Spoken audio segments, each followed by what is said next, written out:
I am Nicole G. Cañada, and we will be discussing about writing grammatically correct sentences. So when we say grammar, it is the study of how words can be combined into sentences to make meaning. So why does it matter if you can write a grammatically correct sentences? So one of the reasons is that many grammar conventions and functional. So even if a grammar mistake doesn't make you silly or confuse the reader, it can hurt you by making readers doubt your credibility. There are 9 principles for using clear, correct grammar. Number 1, avoid sentence fragment. Number 2, avoid comma splices. Number 3, avoid run-on sentences. Number 4, avoid ambiguous pronoun references. Number 6, compare items clearly. Number 7, use adjectives clearly. Number 8, maintain subject-verb agreement. And last one is use tenses correctly. So number 1, avoid sentence fragment. So a sentence fragment is an incomplete sentence. A sentence fragment occurs when a sentence is missing either a verb or independent clause. So to correct a sentence fragment, use one of the 2 strategies.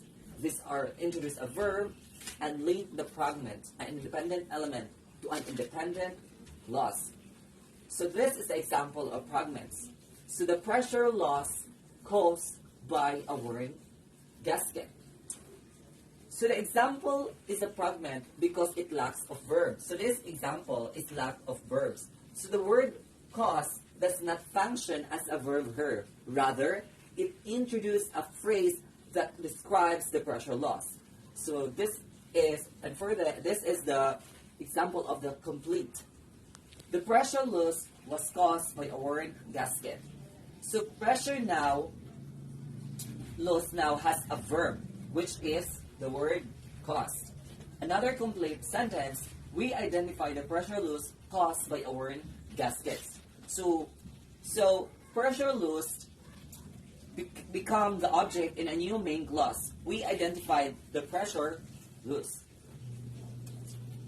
Number 2, link the fragment and independent element to an independent clause. So the fragment here is the article was rejected for publication because the data could not be verified.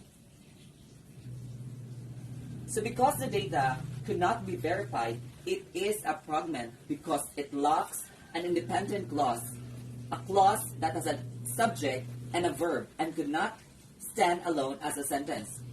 To be complete, the clause needs more information. So Go. So this is the complete one. The article was rejected for publication because the data could not be verified. So the dependent element is joined to the independent clause that precedes it. So another complete sentence, because the data could not be verified, the article was rejected for publication. So the dependent element is followed by the independent clause. The principle is avoid comma splices. So when we say comma splice is an error that occurs when 2 independent are joined or spliced together by a comma. Independent clauses is a comma splice can be linked correctly in 3 ways. So number 1 is use a comma and a according conjunction. Conjunctions, these are the and, or, nor, but, for, so, or, yet. So the spliced one is the 909 printer is our most popular models. It offers an unequal blend of powers and versatility. The 900 printer is our most popular models for it offers an unequal blend of power and versatility. In order to avoid comma splices, you should use some coordinating conjunction. As you see, there is no conjunction here that been put. So, but in this side, they put it a 4 after the comma. So it is a complete sentence. Number 1 is, the second one rather, is use a semicolon. So the spliced one is, the 900 printer is our most popular models. It offers an equal blend of power and versatility. So the complete one is the 900 printer is our most popular model. It offers an equal blend of power and versatility. So in order again to avoid comma splices, you should use a semicolon. As you can see here, it uses a semicolon for it to be completed. Number 3, use a period or another form of terminal punctuation. So this is the splice one. The 900 printer is our most popular models. It offers an unequal blend of power and versatility. So this is the complete one. The 909 printer is our most popular models. It offers an unequal blend of power and versatility. So here, it complete for the reason that it used a period. So the next one is avoid run-on sentences. In a run-on sentence, sometimes called a fused sentence, two independent clauses appear together with no punctuation between them. So the number 1, there are 3 strategies here, just like the avoid comma splices. So they are the same. So the first one is use a comma and coordinating conjunction, like and, or, nor, but, for, so, or, yet. So the 900 printer, so this is the splice. So this is the run-on sentence. So the 900 printer is our most popular model. It offers an equal blend of power and versatility.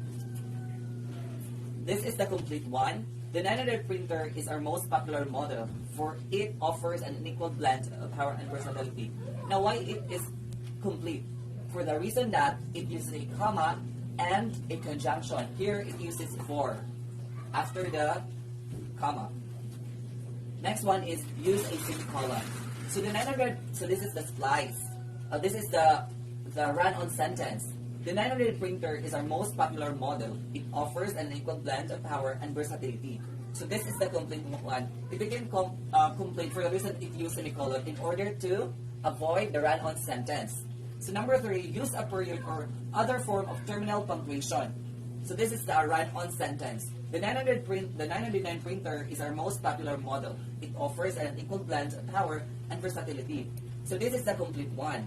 The 900 printer is our most popular model. It offers an unequal blend of power and versatility. Here this is the run-on sentence. But here, it is complete for the reason that it used period in order to avoid the run-on sentences. That would be all. Thank you. So, good day, classmates. Good day, sir. So, this morning, we all know that there are 9 principles for using clear and correct grammar. So, the 3 parts, which are avoid sentence fragments, avoid comma splices, and avoid run-on sentences, is reported already by Mr. Nicole Pineda.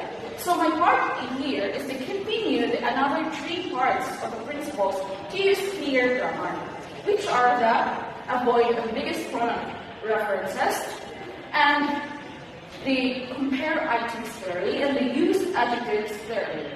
So, when we say avoid ambiguous pronoun references, when we say ambiguous words, these are words that are unclear.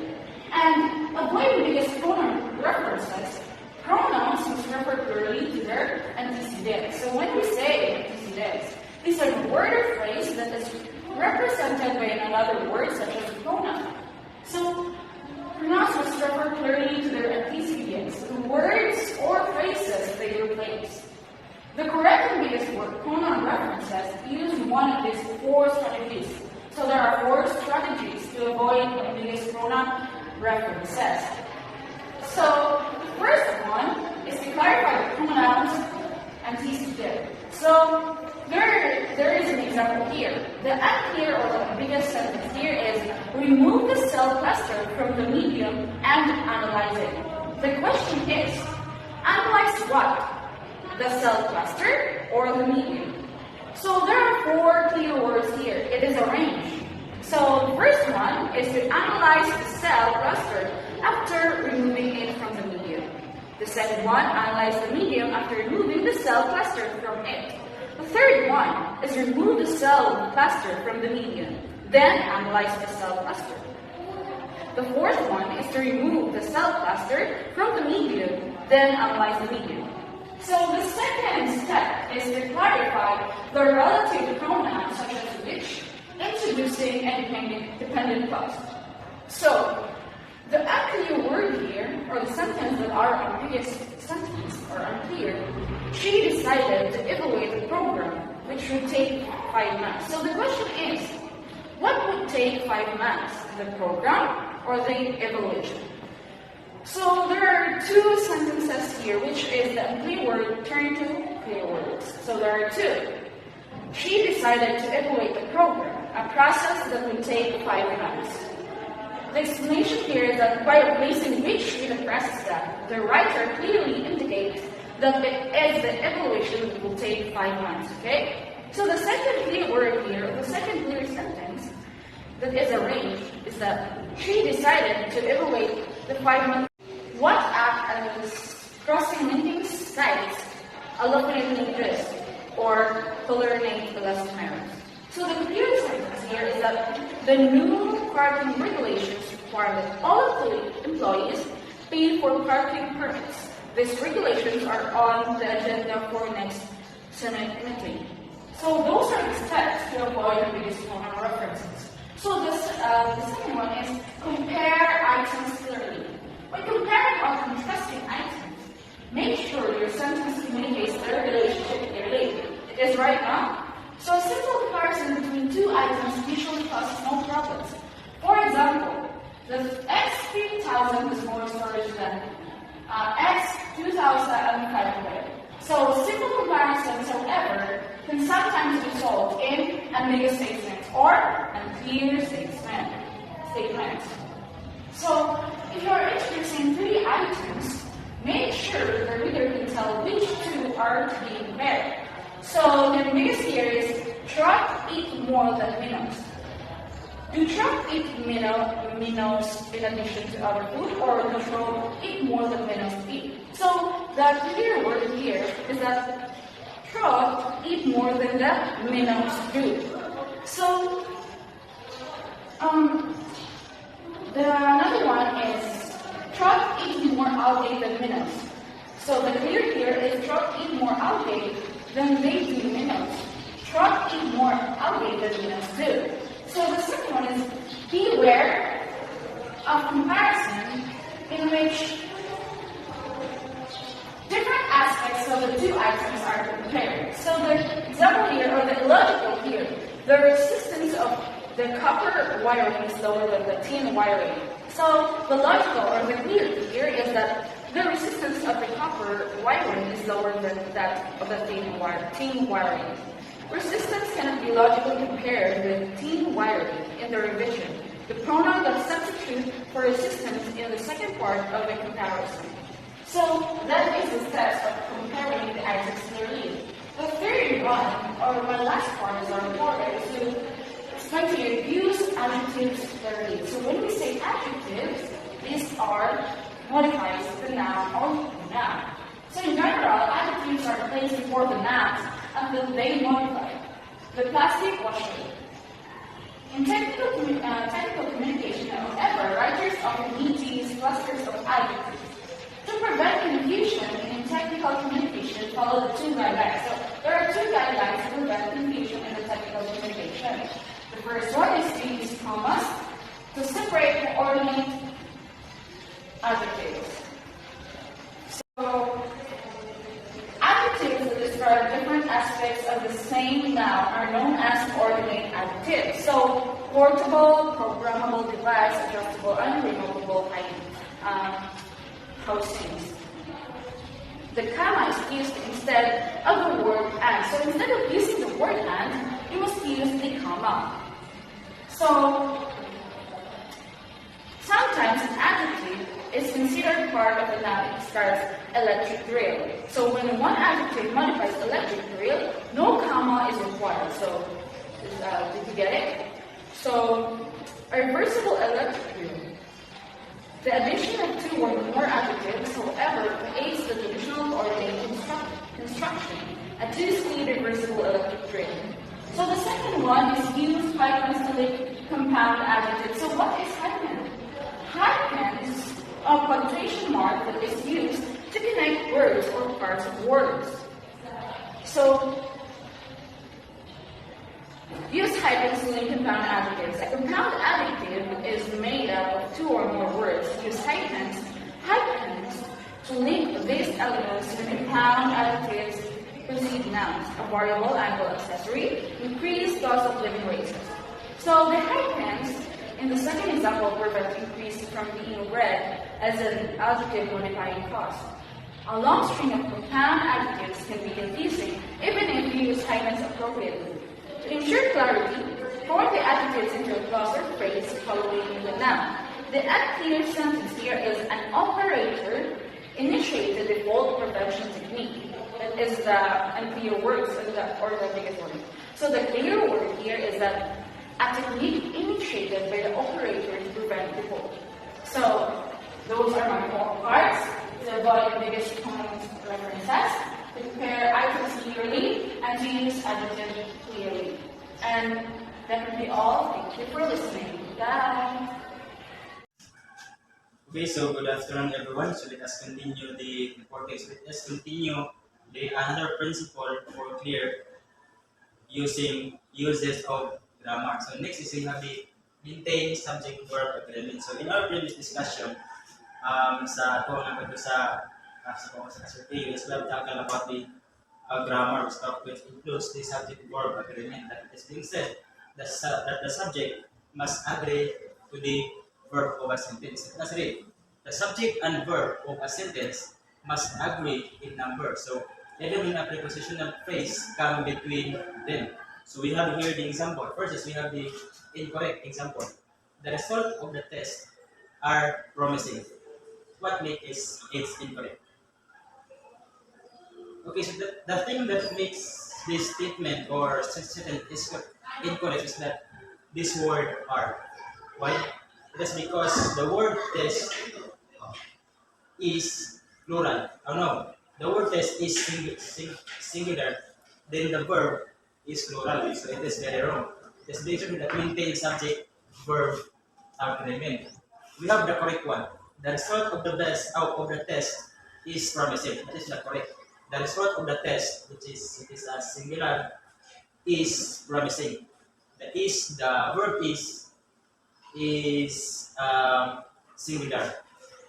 Next, continue. We have the maintain pronoun antecedent agreement. When we say antecedent, according to the Merriam Dictionary, it is a word or phrase that is represented by another word, such as a pronoun.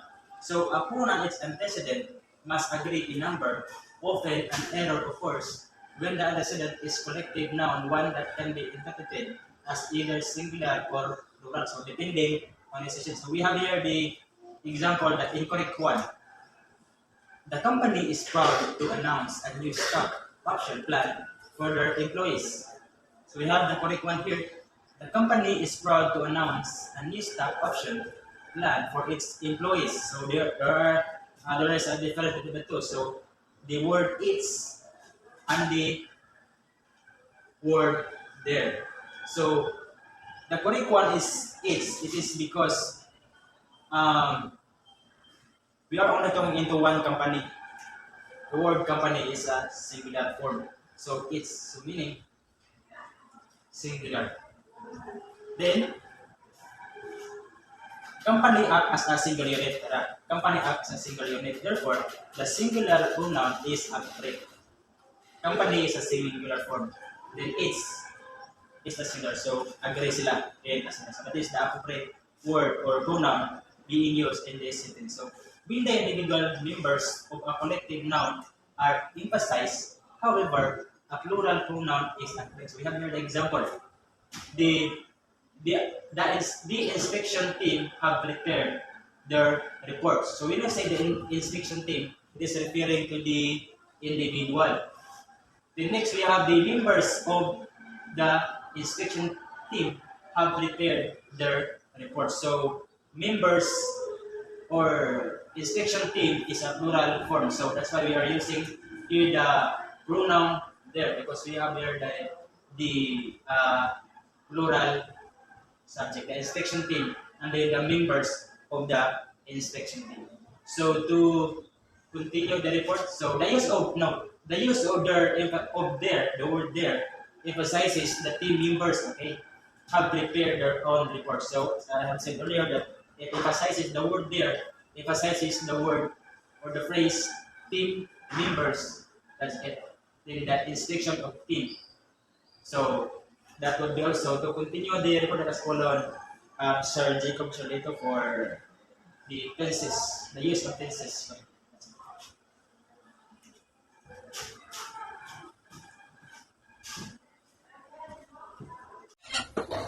Hello, this is the continuation of the topic.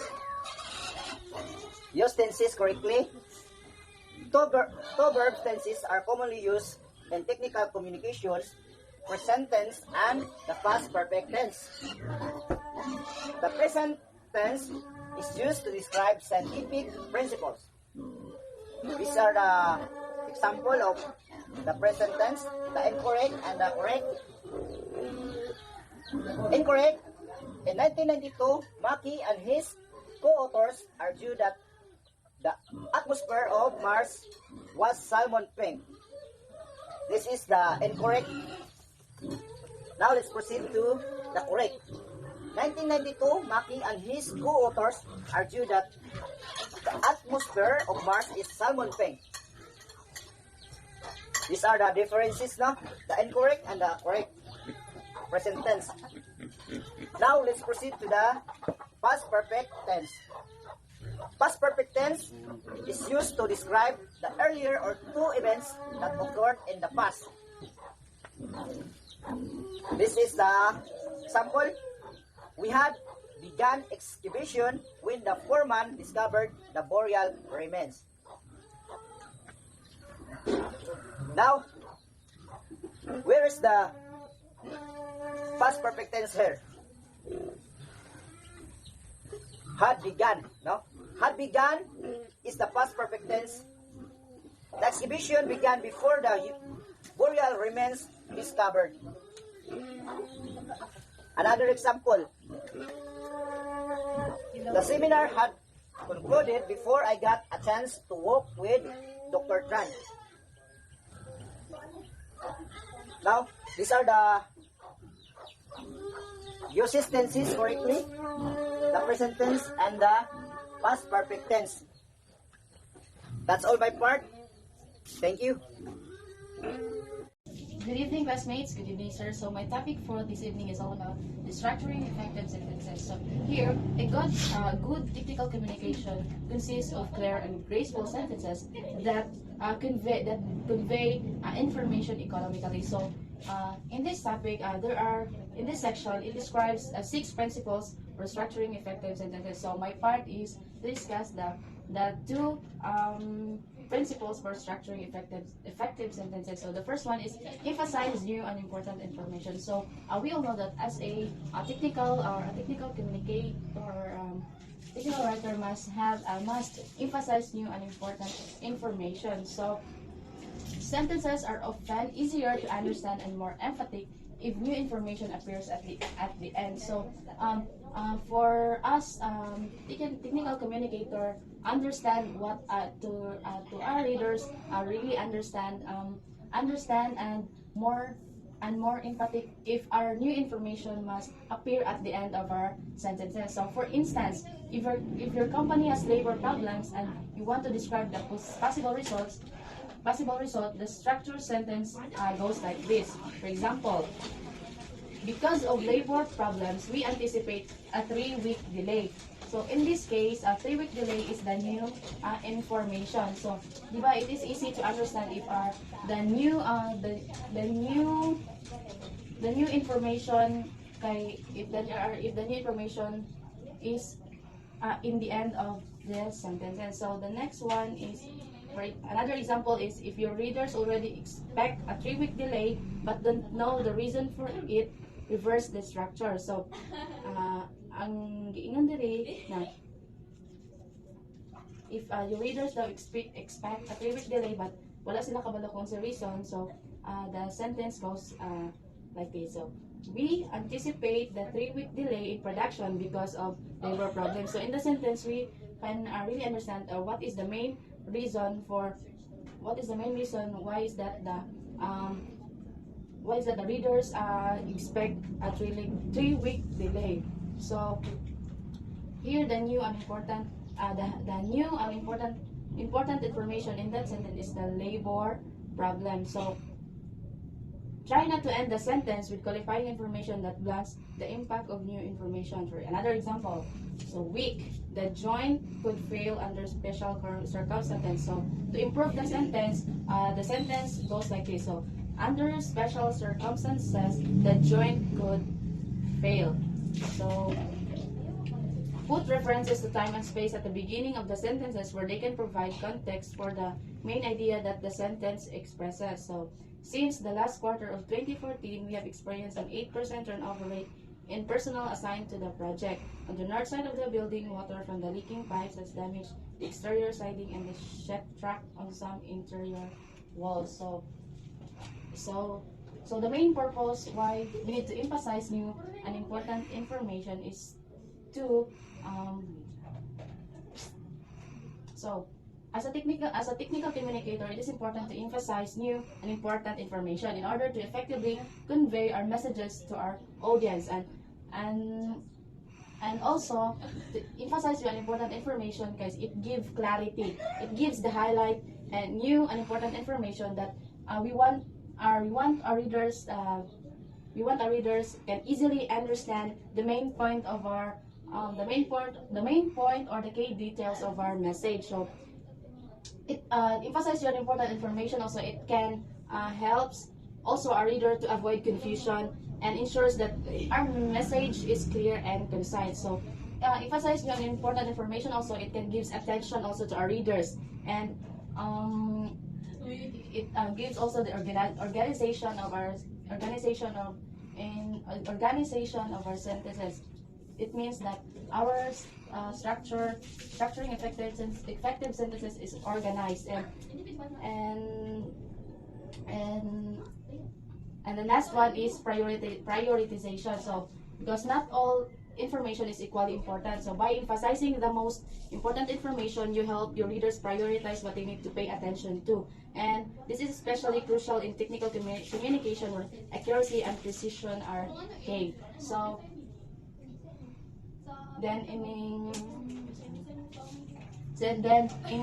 to structure effective sentences, you can use also techniques such as what I've discussed a while ago, that you can use techniques such as placing important information at the beginning or end of the sentences, using headings and subheadings to highlight key points, and using formatting options like bold or italics to draw attention to specific word or phrases. So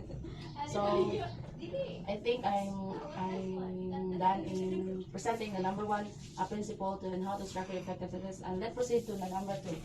Next one is choose an appropriate sentence length. So as a technical communicator, we must choose an appropriate sentence length because it is useless if our sentence is too long, but the main point is always, for example, our sentence is long, but the main point of your sentence is wala kayo siya na-emphasize or wala kayo na sentence kayo tungkol sa kataas, balik-balik na yung sentences. So sometimes sentence length affects the quality of the writing. Yes, that's true, because some other, especially as a student, we write a long example. We wrote a long sentences, but taas na kaayo siya, pero ang iyahang point kay nagbalik-balik ra. So sometimes it affects the quality of writing. So in general, an average of 15 to 20 words per sentence is effective for most technical communication. So as a technical writer or technical communicator, we must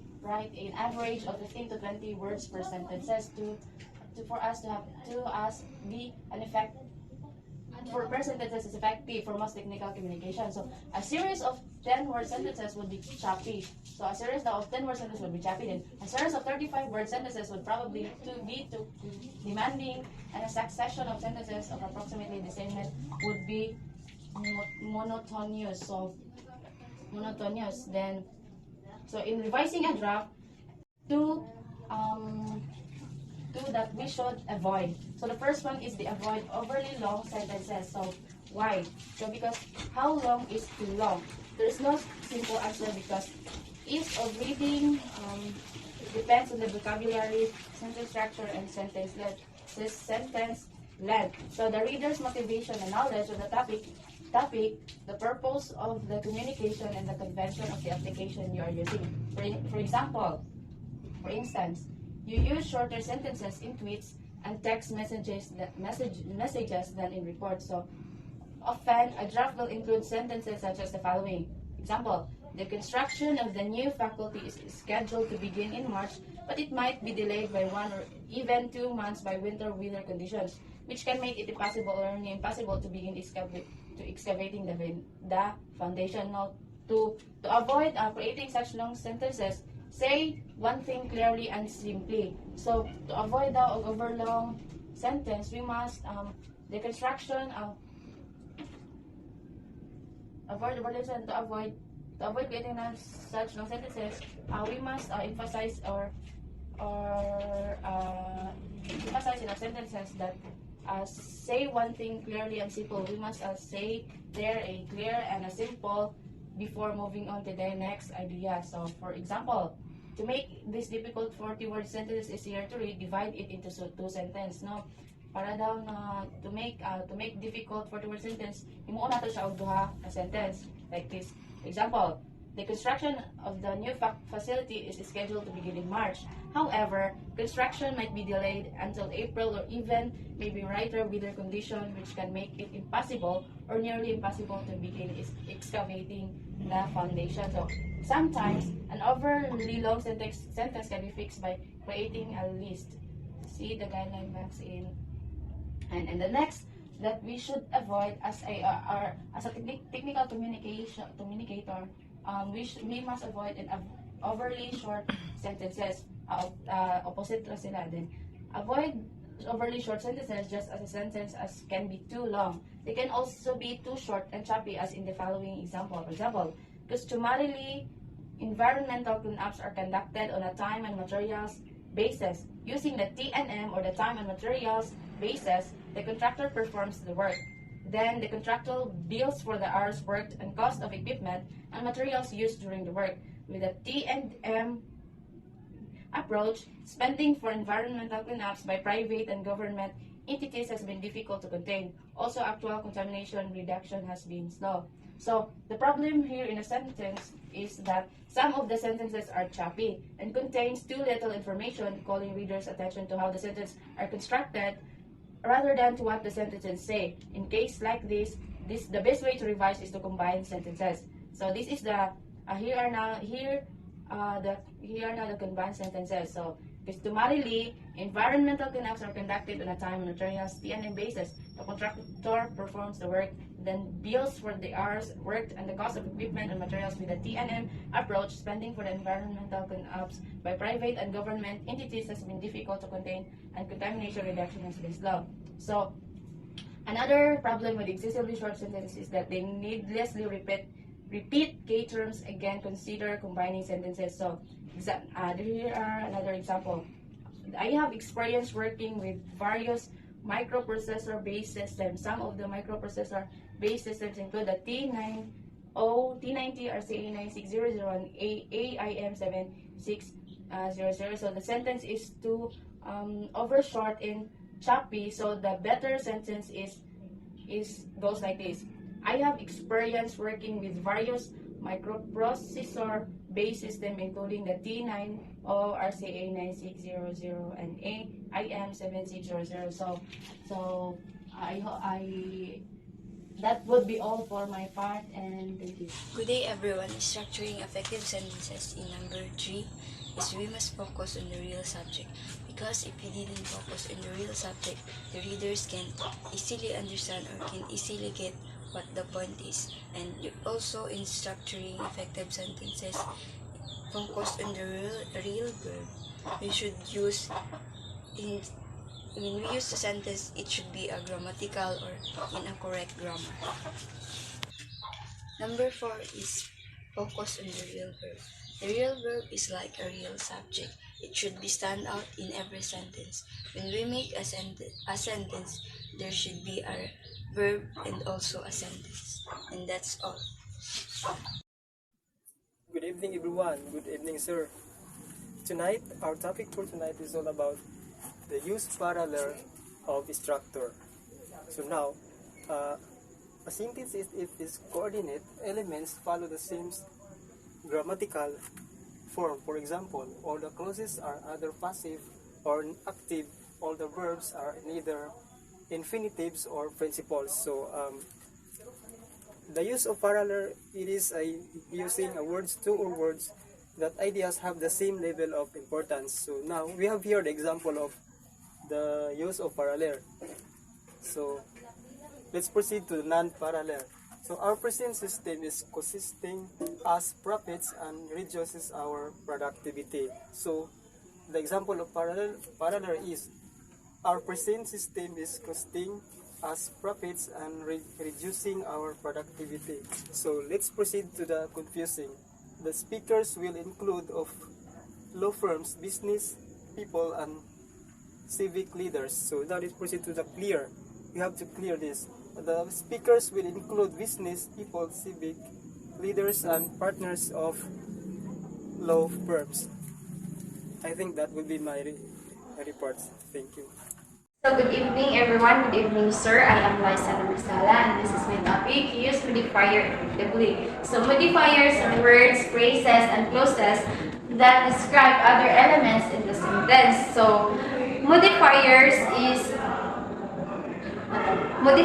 offer detail that make a sentence more engaging, clear, or specific. So of course, when we're going to write a document, of course, kailangan dyan siya specific na to o clear siya pagkasulat kay what if ang reader di siya kasabot kung sa imuang kanang what paabot sa ila. So kailangan specific siya o clear po siya. For example, the students carefully proofread her draft. So ang carefully is the modifier in this example. It modifies the verb proofread. So giving important details about how the proofreading was conducted. So, next is distinguish between restrictive and non-restrictive modifiers. So, ang non-restrictive modifiers are not essential or not necessary to the meaning of a sentence, while ang restrictive modifiers are necessary to the meaning of the sentence. So, restrictive, it provides information that the reader needs to identify the antecedent and it's therefore crucial to understanding the sentence. So restrictive modifiers, also known as essential or defining modifiers, provide necessary information to identify or specify the noun they modify. They are essential to the meaning of sentence and cannot be removed without changing the intended meaning. Restrictive modifiers are not set off by commas. So for example, I need the blue pen to sign the document. So in this sentence, the restricted modifiers, the blue ball pen, is necessary to specify which pen is needed for signing the document. Without this modifier, the sentence would be incomplete and lack clarity. I need a pen to sign the document. So the absence of commas indicates that the modifier is restricted. So next is non-restricted modifiers. So non-restrictive modifiers does not restrict the meaning of its antecedent. The reader does not need the information to identify what the modifier is describing or referring to. So non-restrictive modifiers, also known as non-essential or non-defining modifiers, provide additional information about the noun they modify but are not necessary for identifying or specifying it. They can remove from the sentence without changing the core meaning, and non-restrictive modifiers are set off by commas. So, for example, my sister, who is a doctor, just got promoted. So in this sentence, the non-restrictive modifiers, who is a doctor, so provides additional information about the subject, but it is not necessary to identify or specify which sister just got promoted. So the sentence would still make sense without this modifier. So my sister just got promoted. So the comma surrounding the modifier indicate that is non-restricted. So next is avoid misplaced modifiers. So the placement of the modifier after determines the meaning of the sentence. So in the other words, To correct the misplaced modifier problem, one should place single word adjectives before the word you modify. The adjective braces or clauses right after the word they modify. So, misplaced modifier is a word braces or clauses that is separated from the word it describes, creating confusion and ambiguity. For example, if you say purple women's shoes, it sounds like the women are purple, not the shoes. So in this case, purple is the misplaced modifier. So that is avoid misplaced modifiers. Next is avoid dangling modifiers. A dangling modifiers has no antecedents in a sentence and therefore be unclear. So most of cases of dangling modifiers can be fixed by identifying the subject you want to modify. Make sure it's present and placing the modifier immediately before or after in the sentence. So here, for example, a dress in a sleek suit, the job interview went well. So in this sentence, di ba, dili kay siya clear and dili kay siya specific kanang murag dili siya tugma sa imuang sentence. So in this sentence, the modifier dress in a sleek suit, it's a dangling because it is not logically or grammatically connected to the subject of the sentence, which is the job interview. To avoid the dangling modifier, we can revise the sentence. So the dress in sleek suit, the job interview went well. So ato siyang i-revise to kanang para ma-sabtan nato. So the candidate dressed in a sleek suit performed well in the job interview. So in this revised sentence, the subject is the candidate is properly connected to the modifier, which is dressed in a sleek suit, ensuring clarity and avoiding the dangling modifier. So that is the example of avoid dangling modifier. And that's all my part, and I hope you understand and have a good evening. So this is my part, and my topic is link and appropriate of formality. So although the standard definition of levels of formality exists, most experts will agree that there are 3 levels, which is first informal, second moderately formal, and third is highly formal. Informal, the Acorn 560 is real screamer with 5.5 gigahertz of pure computing power. It slashes through even the thickest spreadsheets before you can say 2 plus 3 plus 4. Next is moderately formal. Moderately formal, it's 5.5 gigahertz microprocessor. The Acorn 560 can handle even the most complicated spreadsheets quickly. Next is highly formal. Highly formal with a 5.5 gigahertz microprocessor, the Acorn 560 is a high-speed personal computer appropriate for computation-intensive applications such as large, complex, and spreadsheets. So let's proceed. Technical communication usually requires a moderately formal or highly formal style. To achieve the appropriate level and tone, think about your audience, your subject, and your purpose. First, audience. You would write more formally to a group of retired executives than to a group of college students. You would likewise write more formally to the company vice president than to your co-workers, and you would probably write more formally to people from most other cultures than to people from your own. The second is subject. Subject, you would write more formally about a serious subject, safety regulations, or important projects than about plans for an office party. So this is very understandable, right? So number 3, purpose. You would write more formally in presenting quarterly economic results to shareholders than in responding to an email requesting sales figures on one of the company's products. Purpose, the reason for which something is done or created or for which something exists. And let's proceed. In general, it is better to err on the side of formality, avoid an informal style in any writing, due to the office for 2 reasons. So,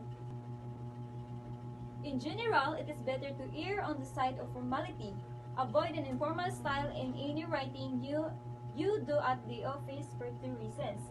Formal writing tends to be imprecise.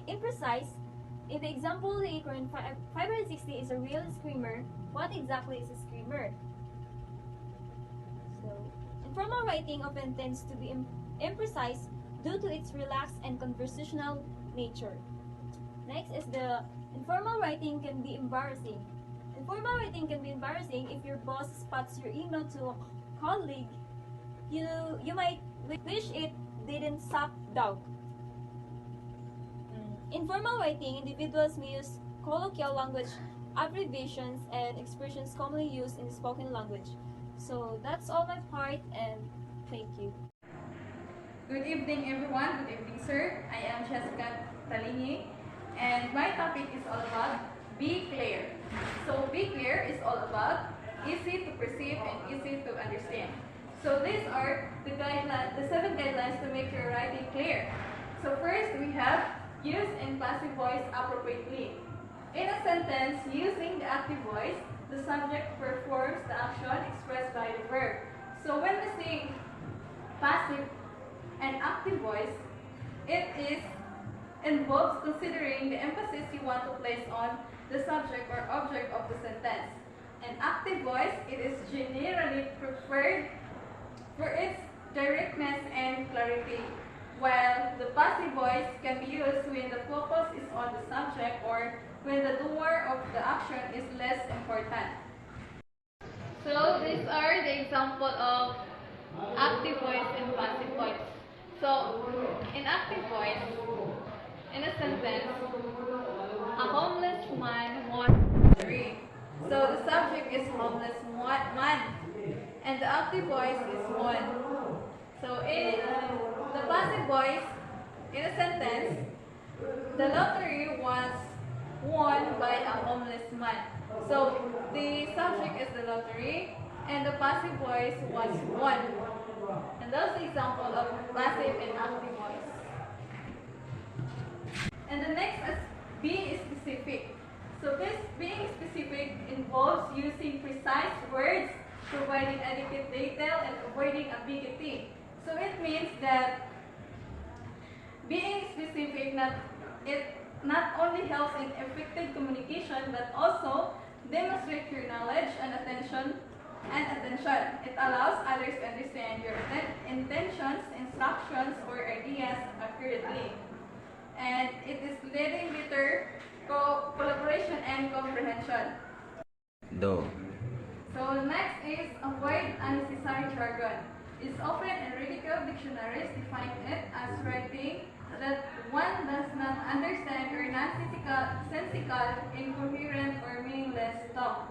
So it means that you need to ensure that your message is clear, concise, and easy to understand by a wider audience. And also it helps avoid confusion or misinterpretation. So next is use passive and constructions. So the term positive construction has nothing to do with being cheerful. So it means that by using positive construction, it involves framing sentences and expressing ideas in a way that emphasizes what is present or desired, and also to convey information and to express ideas. And the next will be reported by Jerome Villamor. So thank you very much, Jessica Talingi. So this is a continuation of the report of Jessica. So the next is avoid long noun string. So what do you mean by avoid long noun string? So avoid long noun string. Noun string contains a series of noun or noun, adjectives, and adverbs, all of which together modify the last noun. So we will say noun string. If use so many noun string, it's can be difficult to understand, right? So if you have too many nouns, can you change the noun into verb or adjective or etc. So there is example of noun, a verb, examples are good samples. So this is a bad example noun string. So first is the bad example. So this report explains our investment growth stimulation projects. So this is a bad example. For the good example is this report explains our project that stimulate growth in the investment. That's all about noun string. So next is avoid glitches. So refers to the act of avoiding overused phrases, ideas, or expressions that have become flexible or unoriginal. So avoid glitches is a glitches idea which has been overused to the point of losing its original meaning or effect,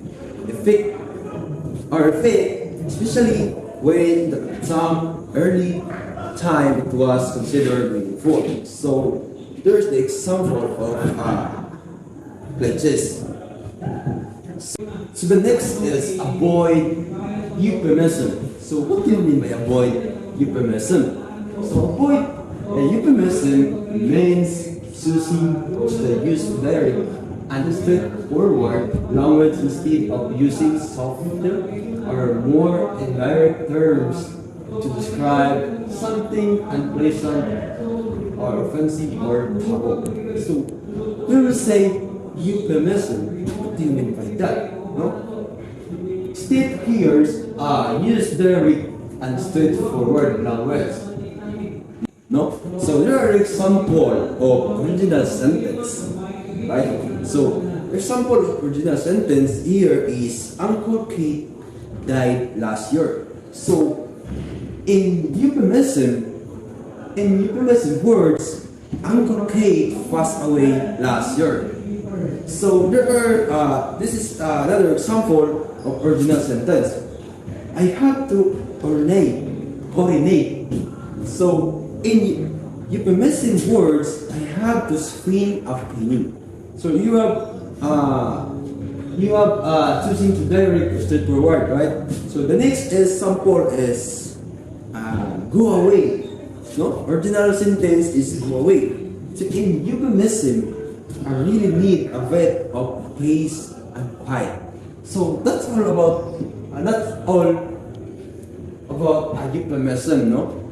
About direct or straightforward language. So that's all my report. So thank you for listening. I hope you get more, you understand our report this evening. So. Good evening, everyone. Good evening, sir. I am Chana Marito Nimbawan. My topic is all about the be concise. So, in technical writing, conciseness is key to ensuring that the text is clear, easy to understand, and to the point. This means avoiding unnecessary words, phrases, and sentences that do not contribute to the main message or purpose of the document.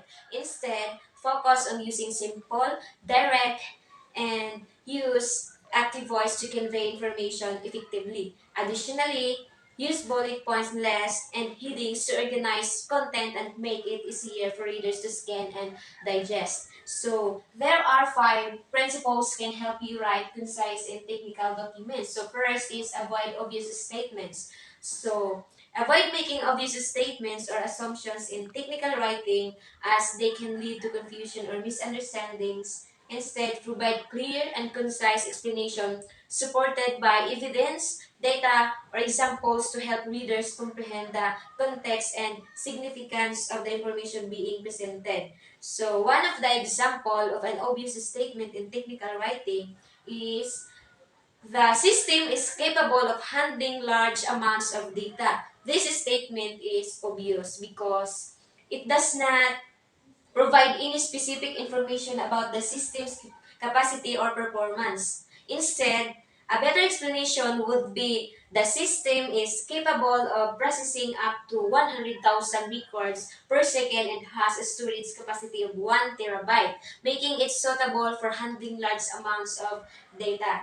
So this statement provides specific details about the system's capabilities and performance, making it more informative and helpful to the reader.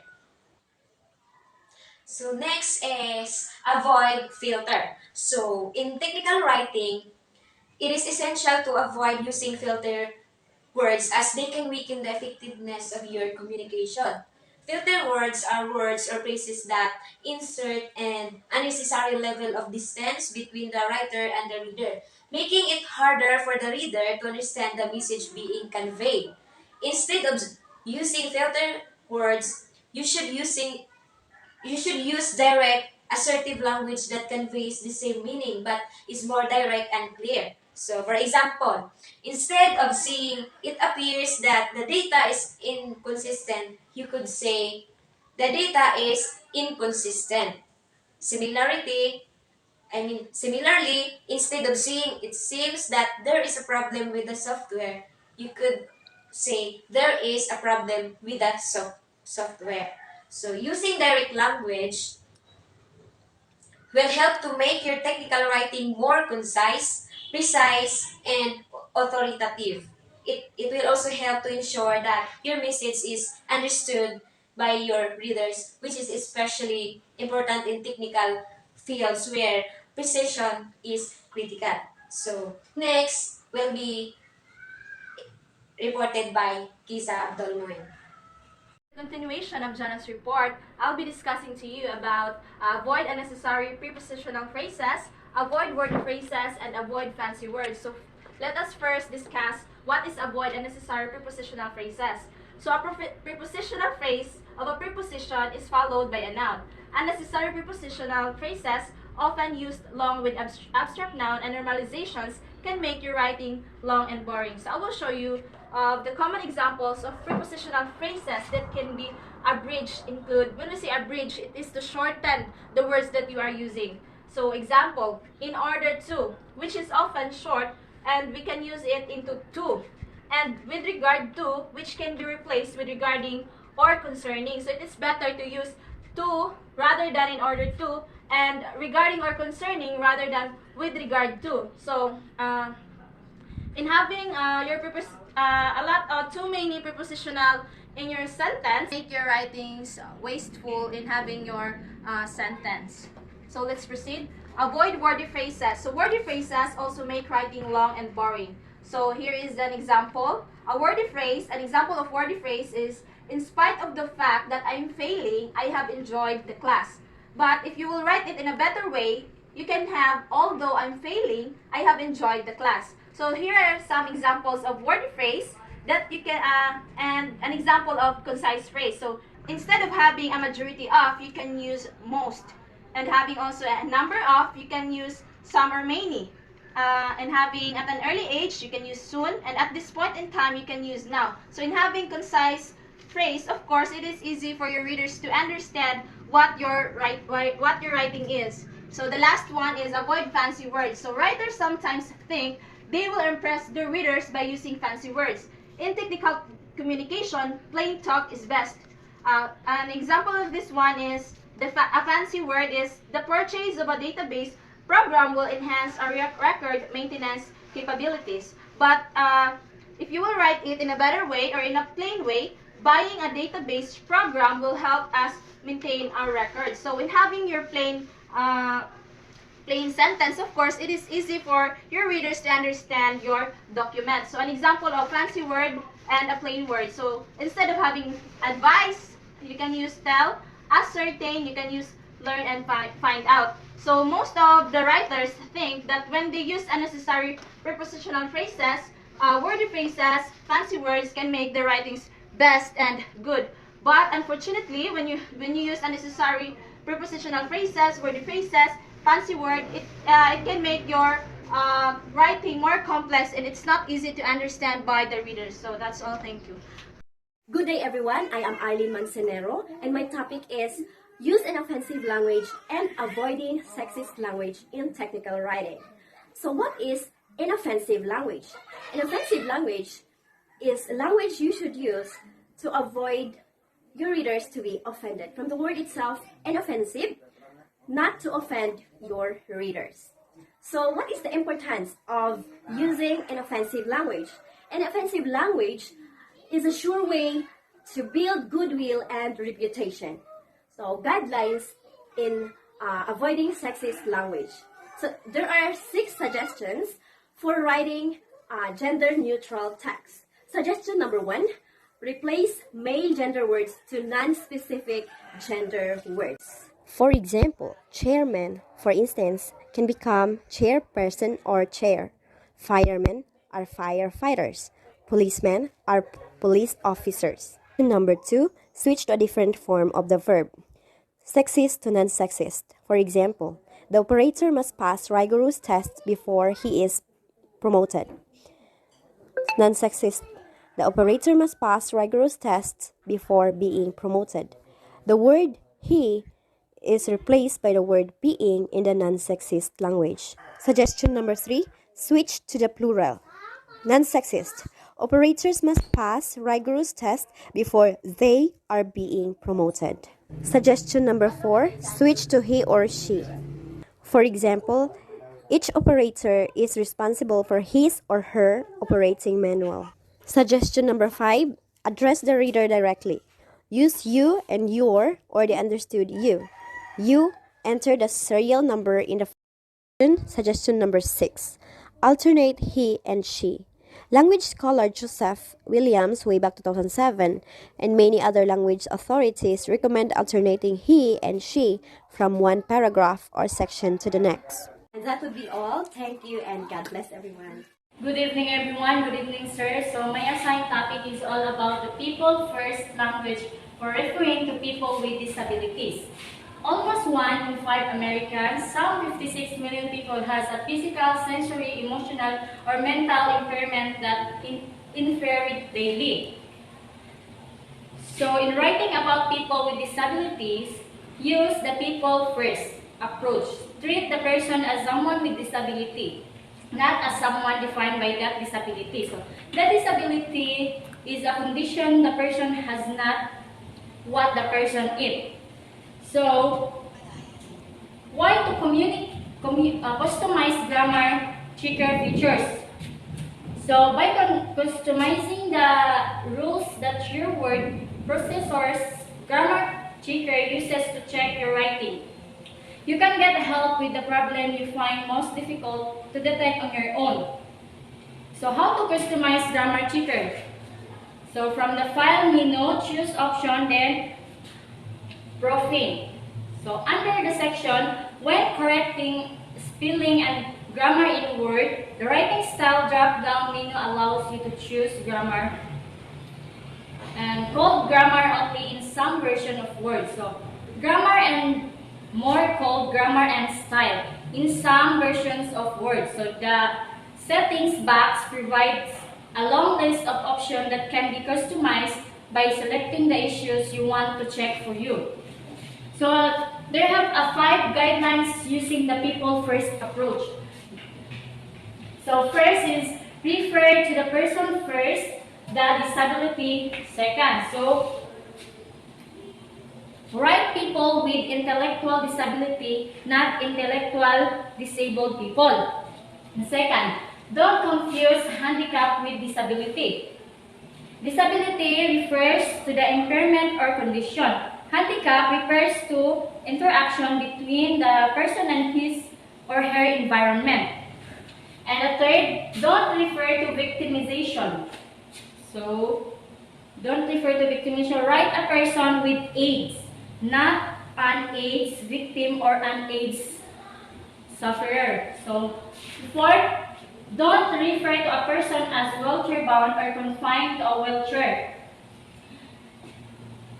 Bound, so people who use wheelchair to get around are not confined. And the last, don't refer to people with disabilities as abnormal. So they are atypically not abnormal. Dili sila abnormal. So I think that's all my topic. Thank you. So good evening everyone, good evening sir. So this evening, my topic is all about understanding simplified English for non-native speaker. So when we say non-native speaker, a person whose knowledge and use of language is characterized by the fact that is not or their first or native speaker. Because English is the language of more than half of the world's scientific and technical communication. Millions of non-native speakers of English read technical documents in English. To address the information needs of such reader, many components and professional associations have created a version of simplified English. Each version consists of a basic set of grammar rules and vocabulary of about 100 words, each of which has only meaning. Here is a sample of text in simplified English version. So first, original. Before filling the gas tank, it is necessary to turn off the propane line into the refrigerator. Second, version. Failure to do to significantly increase the risk of explosion. 3. Simplify. Before you pump gasoline into the gas tank, turn off the propane line into the refrigerator. If you do not turn off the propane line, it's called explode. One especially to you, sir. My part is all about preparing text for translation. As discussed in chapter 5, more and more organizations prepare their documents and websites not only in English but also in other languages. Although you won't have to do the translating yourself, you should be aware of some simple steps you can take to make it easier for someone else to translate your writing clear and to read in English. So the first steps here is use word sentences. Try for an average of no more than 20 words per sentences. So from the word short sentences are useful in order to keep the reader's attention. The shorter the sentence, the quicker the reader will lose interest and move on. The second step is use the active voice. So the active voice, you should do this procedure should be done after the engine has run for 100 hours. For example, Carmen sings the song. A passive voice sentence is written in the form of B is done by A. For example, the song is sung by Carmen. Both constructions are grammatically sound and correct. So the third step is useful simple words. Translator will find it easier to translate than the passive voice. This procedure should be done after the engine has run 100 hours. The next step, use simple words. So when you're making word choices, pick the familiar or commonly used word over the unusual or obscure. So the next step is include a glossary. The next step is include a glossary. If you need to use technical terms, define them in a glossary. So a glossary is a collection of words pertaining to a specific topic. If your thesis or dissertation, it's a list of all terms you need that may not immediately be obvious to your reader. The next step is use words that have only one meaning. So write, this is the correct verb. Not, this is the right verb, because right could be also mean the one on the right side. So think about the English language, not all the words have one fundamental meaning. There are many words in the English language which have the same spelling, same pronunciation, but differ in its meaning. As such words are called as homonyms. For example, the word watch has two meanings. The last step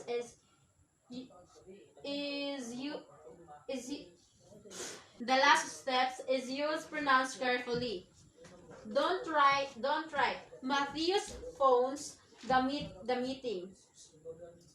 Matthew Hawkins to ask if he was scheduled to speak at the meeting. The translator might not know which person he refers to, instead write Matthew's phone Hawkins to ask if Hawkins was scheduled to speak at the meeting.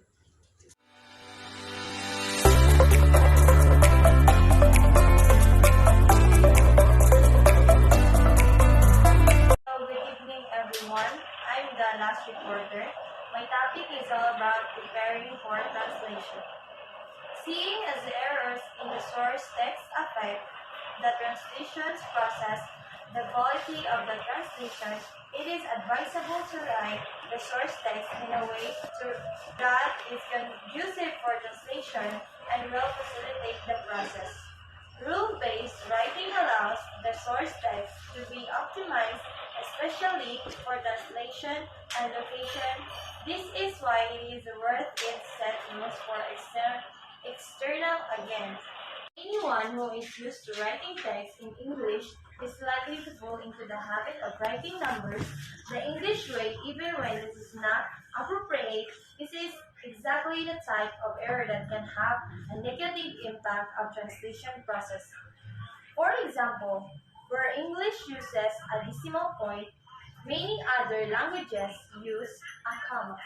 Conversely, English uses a comma as a thousand placeholder, while German uses a period for this purpose. So if your numbers are not written in the correct format, you could end up with the 1/234 instead of 1,234. In the worst scenario, this is a serious error which could lead to proper damage or personal injury. Also, the important text that we serve as a basis for transmission process as the quality of the source of the text has a direct effect on the quality of the translation. Punctuation, spelling, and grammar all need to be checked by means of traditional proofreading. There are also the tips of preparing text. First is appropriate file format, and the second is correct formatting or alpha and omega of quality text. Next is there is no space for typos, and mark updated version of the document. And the lastly, don't forget the style. So that is the part of the preparing for translation. That's all.